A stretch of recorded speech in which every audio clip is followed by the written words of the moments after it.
Hello.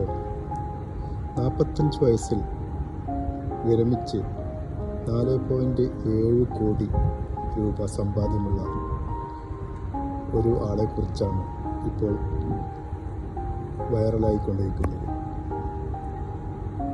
ഈ മനുഷ്യൻ ചെയ്തത് എന്താണെന്നറിയുമോ?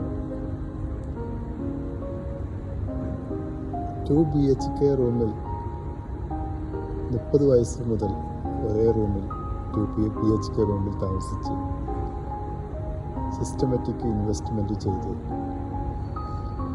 അയാൾ 45 വയസ്സിൽ റിട്ടയേർഡ് ആകുമ്പോൾ 4.7 കോടി ആളുടെ സമ്പാദ്യം. ഒരേ സ്കൂട്ടറിൽ യാത്ര ചെയ്ത് ആർഭാടങ്ങളൊന്നുമില്ലാതെ ജീവിച്ച്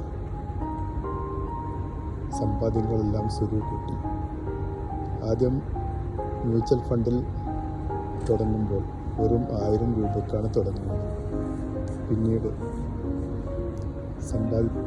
സാലറി കൂടുന്നതിനനുസരിച്ച് 2000, 10,000 അങ്ങനെ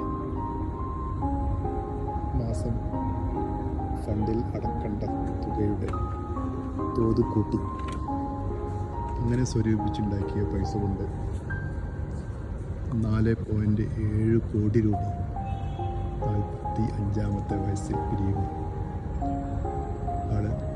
ആളുടെ ബാങ്ക് അക്കൗണ്ടിൽ ഉണ്ടായിരുന്നു. ഒരു വലിയ ബിസിനസ് ചെയ്തിട്ടോ അല്ലെങ്കിൽ വേറെ വല്ല കാര്യങ്ങളും ചെയ്തിട്ടോ അല്ല ഈ സമ്പാദ്യം ഉണ്ടായത്, അച്ചടക്കമുള്ളത് കൊണ്ട്. അതുപോലെ പ്രവാസികൾക്കും ചെറിയ സാലറി ഉണ്ടെങ്കിലും അച്ചടക്കത്തോടുകൂടി വലിയൊരു സമ്പാദ്യം ഉണ്ടാക്കുക കഴിയും.